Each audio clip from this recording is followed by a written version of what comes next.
আসসালামু আলাইকুম। আজকে আমি আপনাদের জন্য নিয়ে এলাম একটা নতুন স্মুদি আইটেম। সেটা হলো কাঁঠালের বিচির স্মুদি। তো আমি আমার কাঁঠালের বিচির স্মুদি বানাতে যা যা লাগছে: কাঁঠালের বিচি সিদ্ধ করে বেটে নিয়েছি হাফ কাপ, টক দই হাফ কাপ, তারপরে সাদা সরিষা বাটা 1 টেবিল চামচ, কালো সরিষা বাটা 1 টেবিল চামচ, পুদিনা পাতা 1 চা চামচ, কাঁচামরিচ বাটা 1 চা চামচ। ঝালটা আপনাদের স্বাদ অনুযায়ী, বেশি হলে বেশি দিতে পারেন, কম হলে কম দিতে পারেন। আর এখানে রয়েছে পিঙ্ক সল্ট, বিট লবণ আর সাধারণ লবণ, 3টা মিলিয়ে দেওয়া হয়েছে পরিমাণ মতো। আর জিরার গুঁড়া, আর দিব সামান্য স্বাদ বাড়ানোর জন্য হলো আপনার চিনি বা মধু।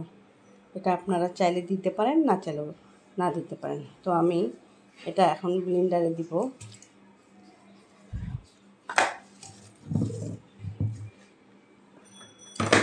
টক দইটা দিয়ে দিই।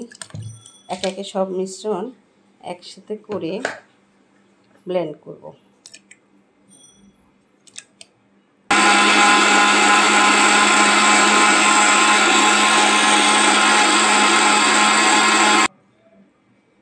আমার ব্লেন্ড করা হয়ে গেছে। আমি এখন একটা গ্লাসে সার্ভ করব। প্রথমে বরফ দিয়ে নিচ্ছি, তারপরে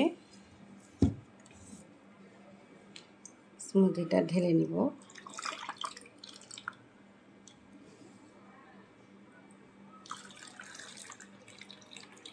মাশাআল্লাহ, দেখতে সেই সুন্দর হয়েছে এবং ফ্লেভারটাও সেই সুন্দর।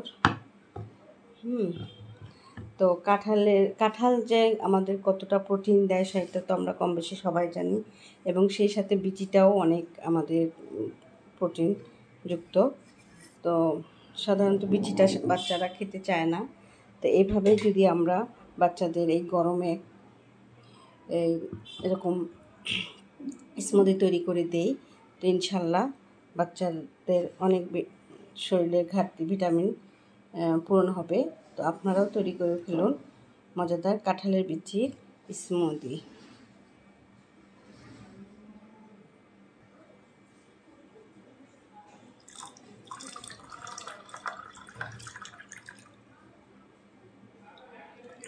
মাশাআল্লাহ, খেতে অনেক টেস্ট হয়েছে। একটু দেখলাম আমি চামচ দিয়ে। চাইলে আপনারা এখানে বিভিন্ন ধরনের ফলও দিতে পারেন। তো আমি ফল দিইনি, কাঁঠালের বিচি দিয়েই করেছি পিওরিটিটা, যেমন দই আর কাঁঠালের বিচি আর পুদিনা পাতা আর যা যা মশলা দিতে হয় তো আমি দেখাইলাম। ঠিক আছে, ভালো থাকবেন। আল্লাহ হাফেজ।